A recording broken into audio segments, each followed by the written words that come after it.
ये कहानी अमन की है। एक ऐसे टीचर की जिसे तोड़ने की हर कोशिश की गई, पर वो झुका नहीं। ये कहानी उसकी उस लड़ाई की है जो क्लासरूम में नहीं, बल्कि स्टाफ रूम के खामोश गलियारों और अंधेरी रातों में बिल्कुल अकेले लड़ी गई। ये जो लाइन है ना, ये उस बेबसी को दिखाती है जब इंसान चीखना तो चाहता है पर उसकी आवाज ही नहीं निकलती। जब आपका सच दूसरों के बनाए शोर में कहीं दबकर रह जाता है। और अमन की कहानी की शुरुआत आप कह सकते हैं कुछ ऐसी ही बेबसी से हुई थी। सब कुछ शुरू हुआ स्टाफ रूम से। वो जगह जहां ज्ञान की, सिखाने की बातें होनी चाहिए थीं, वहां एक जहरीली खामोशी और जलन धीरे धीरे पनप रही थी। शायद बाकी लोग इस बात से अनजान थे, पर मुझे तो साफ दिख रहा था कि एक तूफान आने वाला है। देखिए, दिखाया तो ये जा रहा था कि ये लड़ाई सिखाने के तरीकों पर है, पर ऐसा था नहीं। ये असल में डर की लड़ाई थी। अपने रुतबे को, अपनी जगह को खो देने का डर, जो किसी और की तरक्की देखकर पैदा होता है। और बात सीधी सी थी। अमन की तरक्की कुछ लोगों की आंखों में चुभ रही थी। और ये मैंने अपनी आंखों से देखा है, पता है। जैसे ही अमन दरवाजे पर आता, कानों में चल रही सारी बातें अचानक बंद हो जाती थी। वो चुप्पी, वो किसी भी हमले से कम नहीं थी। उसे हर रोज उस अकेलेपन की दीवार का सामना करना पड़ता था। मतलब ऐसा लगता था जैसे दो बिल्कुल अलग दुनियाएं हों। एक तरफ स्टाफ रूम का वो दम घुटने वाला माहौल, जहां सिर्फ जलन और खामोशी थी, और दूसरी तरफ थी अमन की क्लासरूम, जहां रोशनी थी, एनर्जी थी और उम्मीद थी। अमन की असली ताकत उसका पैशन था। वो सिर्फ सब्जेक्ट नहीं पढ़ाता था, वो अपने स्टूडेंट्स में आत्मविश्वास जगाता था। और सच कहूं तो अपने स्टूडेंट्स के साथ उसका यही गहरा कनेक्शन, यही दूसरों की जलन की सबसे बड़ी वजह बन गया था। और फिर वो दिन आ ही गया। वो नफरत जो अब तक कानों में फुसफुसाई जा रही थी, अब वो सबके सामने आ गई। एक ऐसा हमला जिसका मकसद सिर्फ और सिर्फ अमन को सबके सामने नीचा दिखाना था, उसे अपमानित करना था। उस पल कमरे में एकदम पिन ड्रॉप साइलेंस हो गया। सब देख रहे थे लेकिन कोई कुछ नहीं बोला। और जानते, उस चुप्पी का मतलब था कि सब ने हमलावर का साथ दे दिया। अमन वहां अकेला खड़ा था, अपनी ही सहकर्मियों के बीच। मेरे लिए, सच कहूं तो मेरे लिए सबसे मुश्किल वो था देखना, जब हमला अमन से बढ़कर उसके स्टूडेंट्स तक पहुंच गया। मैं उसके चेहरे पर वो बेबसी देख सकता था। वो उन बच्चों को बचाना चाहता था, पर वो तो खुद ही घिरा हुआ था। दिन में जो हुआ वो तो सबने देखा, पर असली लड़ाई तो उस रात हुई जिसे किसी ने नहीं देखा। ये वो लड़ाई थी जो अमन दुनिया से नहीं बल्कि खुद से लड़ रहा था, अपने ही दिमाग के अंधेरे में।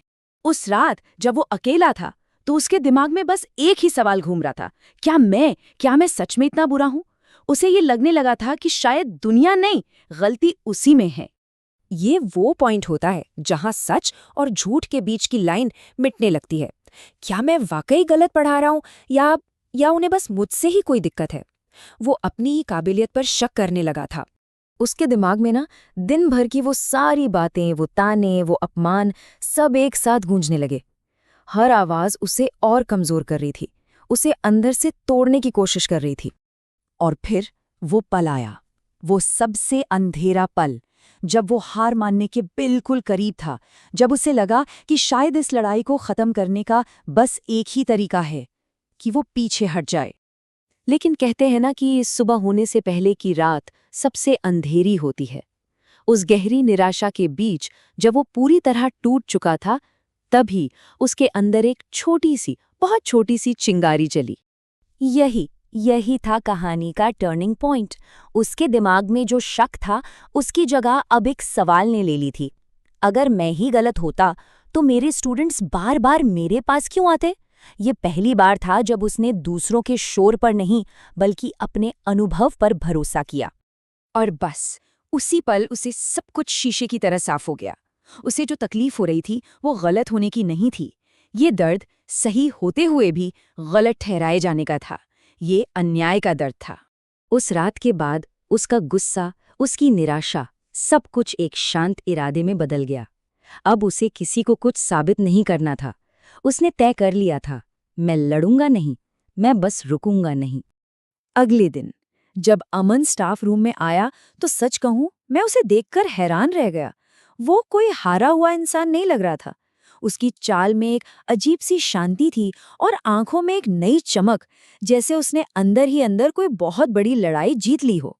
जब शर्मा सर ने फिर से उस पर तंज कसा तो अमन ने बहुत शांति से कहा, मैं यहाँ खुद को सुधारने नहीं सिखाने आया हूँ। उस एक लाइन ने मतलब कमरे का पूरा माहौल ही बदल दिया। डर या गुस्से की जगह उसकी आवाज में एक अटूट विश्वास था। उस पल अब बाजी पलट चुकी थी। उस दिन जब वो अपनी क्लास में गया ना, तो उसने ब्लैकबोर्ड पर एक शब्द लिखा, प्रेशर, यानी दबाव। स्टूडेंट्स को लगा कि ये फिजिक्स का एक और चैप्टर है। लेकिन फिर अमन ने कहा, आज हम सिर्फ फिजिक्स वाले दबाव की बात नहीं करेंगे, हम जिंदगी वाले दबाव की भी बात करेंगे। उसने अपने दर्द को एक गहरी सीख में बदल दिया था। उसने दिखाया कि दबाव सिर्फ किताबों में नहीं, असल जिंदगी में भी होता है। तो देखिए, अमन की कहानी हमें सिखाती है कि सच्चाई का रास्ता अक्सर अकेला होता है और असली ताकत मुश्किल समय में भी अपने उसूलों पर टिके रहने में है। क्योंकि जो इंसान एक बार टूटकर खुद खड़ा होना सीख जाता है ना, उसे फिर दुनिया की कोई भी ताकत नहीं हरा सकती। तो आखिर में सवाल ये नहीं है कि दुनिया किसी पर कितना दबाव डालती है।